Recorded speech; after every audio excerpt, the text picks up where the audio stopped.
Welcome, my constant reader friends. I'm Tad, and this is Tad Reads Books and Stuff. All right, welcome to the next installment in the Marvel-ous team-up with Tad and Grozz from the GKBC.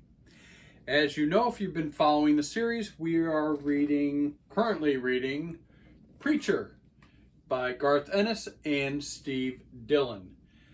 So, in this installment, I will be covering what would be, if you started from, the first chapter being chapter 1, this would now be chapter 25 through chapter 30.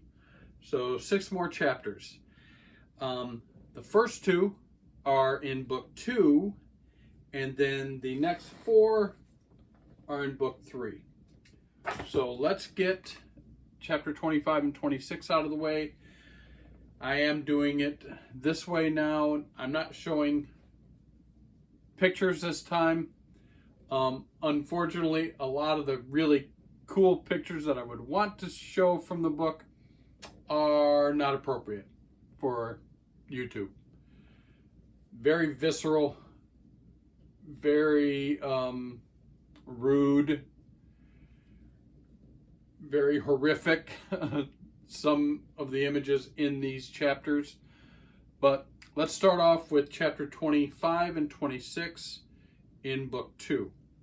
So, chapter 25 is titled Cry Blood, Cry Aaron. Chapter 26 is titled To the Streets of Manhattan. And what these 2 chapters are a cast to vampire becoming a vampire origin story.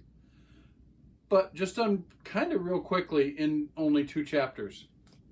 So we start with Cass and his brother, and they are Irish volunteers.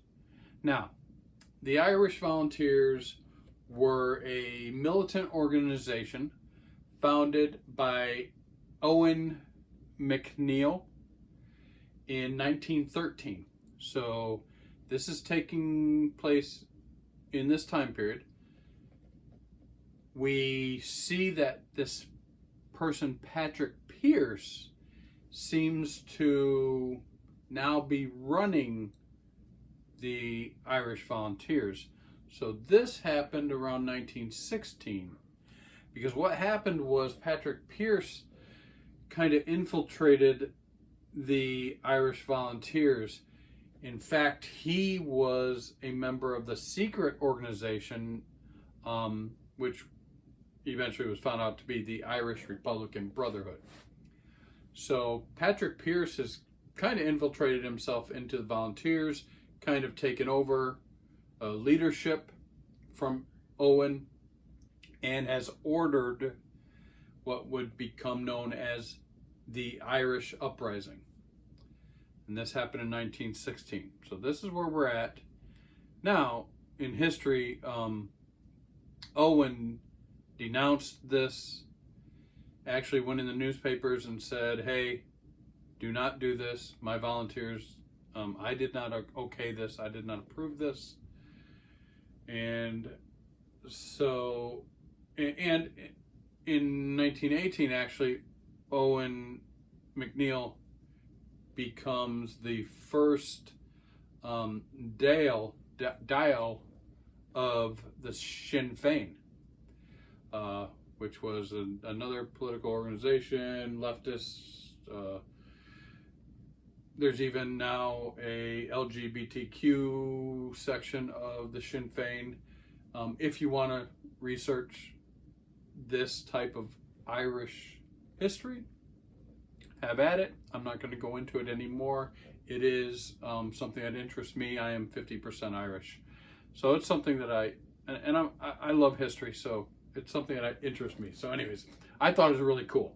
I love this 2 chapters, even though they were quick, and they really don't go into too much of the vampire thing, and I'm not going to go into it either, but it was really cool. I really liked it. And that was the end of book 2. Let's move on. Book 3. again, the cover, the artwork in this series, The Preacher, is fantastic. I'm not always a fan of the writing in this. I am digging the story, the storytelling, but not always a big fan of the writing. And there's another thing that irks me, which we'll talk about real quick. I'm going to try to keep this video short. You see I'm in my Cubs shirt, my Cubs hat. Grozz is a Detroit Tigers fan. I like Detroit. We're just fans of these lovable losers. Actually, the Cubs and Detroit aren't doing well this year. They both actually have the same number of wins right now, 52 wins. So the Cubs are at the bottom of their division. Detroit's second from the bottom of their division, not doing great this year. So anyways, to move on. So we're in book 3 now, and we're talking about chapters 27, 28, 29, and 30. All right? So, chapter 27, the title is Saint of Killers. Chapter 28, titled Blood and Whiskey. Chapter 29 is entitled Gun Chicks. And chapter 30 is titled Rumors of War. Awesome, because these 4 chapters are perfectly encapsulate this whole story arc. We're going to talk about that in a little bit, my feelings on that. But really what it is it opens up with an older man and a younger man sitting on a park bench. They're eating pizza, and what we come to find out is that these are assassins. So pretty much we've got the older assassin and his protege, a younger assassin, and he asks him if he's heard of the Saint of Killers. He hasn't. He said, wow, in this type of business, this is really something, because we're assassins, we're killers, that you should know about.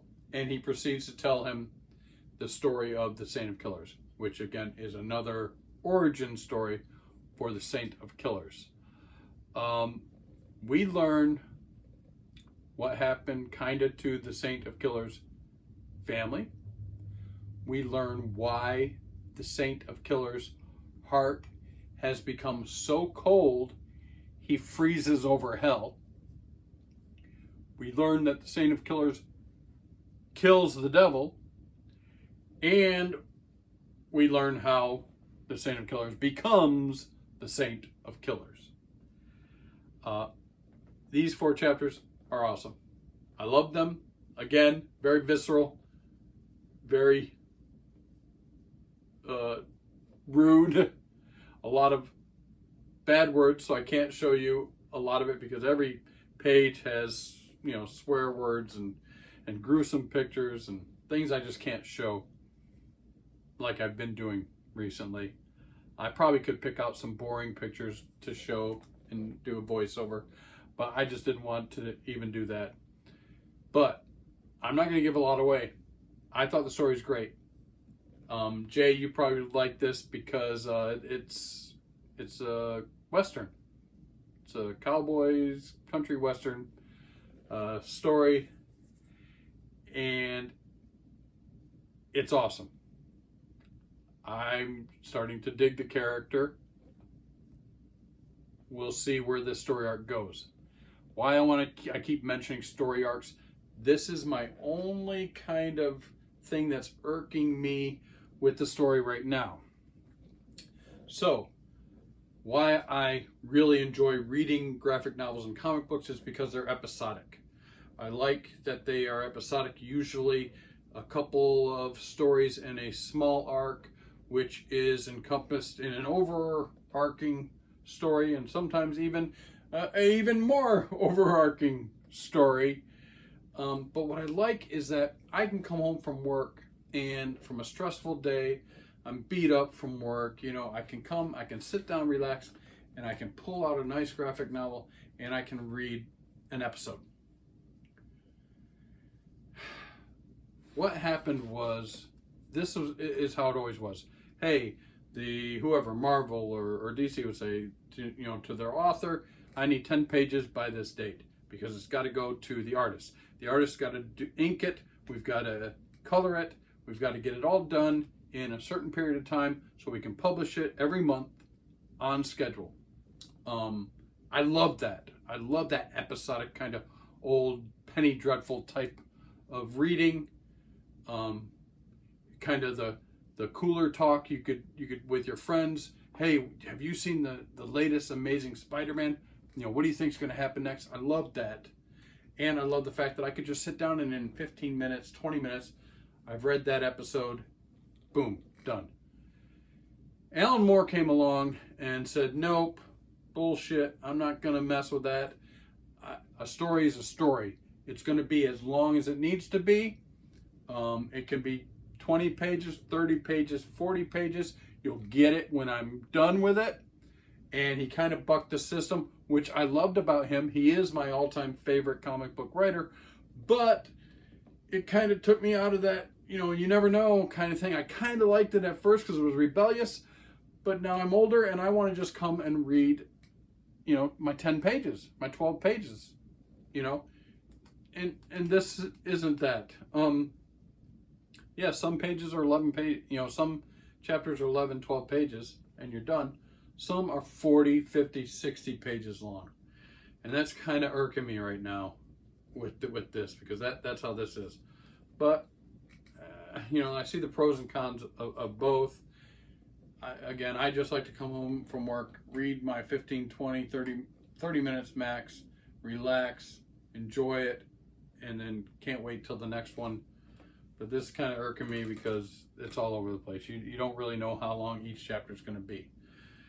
But these first four in this book encompass this origin story of the Saint Killers, and it's fantastic. I really loved it. Good old-fashioned cowboy western. I don't know.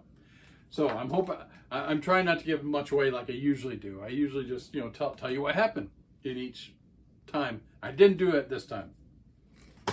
So I hope you enjoy it.